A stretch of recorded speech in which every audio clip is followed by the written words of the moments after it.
Hvað segirðu? Ósáttur með kvöldið inn í kvöld? Já, ég er ósáttur að tapa. Ég er mjög ósáttur við það. Við bara við erum í bullandi séns hérna án þess að vera að spila okkar besta leik.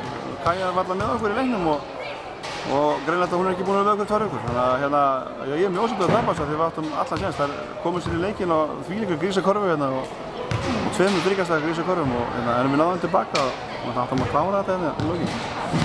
Já, ég er ósáttur að tapa, en ég er mjög stoltur af liðinu. Gamli góði herslumunurinn sem að...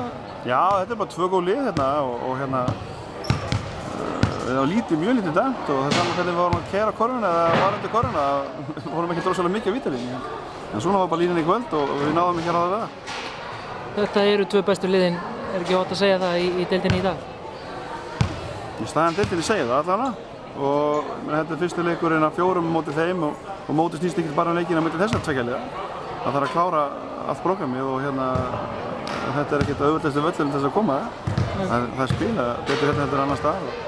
En ég er ánægður samt bara að við skildum vera hérna í bullandi sénstaklega leikinn án þess að vera að spila á svona okkar tempói. Við fannst við vera full lággíraðar hérna. Og svo varum með henni í lágadrifi og láðum ekkert að setja kvikindi í háakýrin.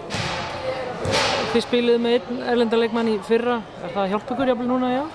Já, við enduðum með 2. Við erum bara með sama kjarnan og var fyrir áramót í fyrra. Þegar við vorum í topp 4 og sjálfsögðu, við erum reynslu ríkar, þessi ungu stelpur, Berglind og Hildur Björg og Helga og fleiri. Við erum með reynslubolta í Hildi og Öldu og við viljum alltaf fá meira bara útlendinum okkar, það er bara svoleiðis. En við erum alveg raunhæfir og vitum alveg að hún er að koma úr 2 stoppi og það tekur tíma að pikka þetta upp.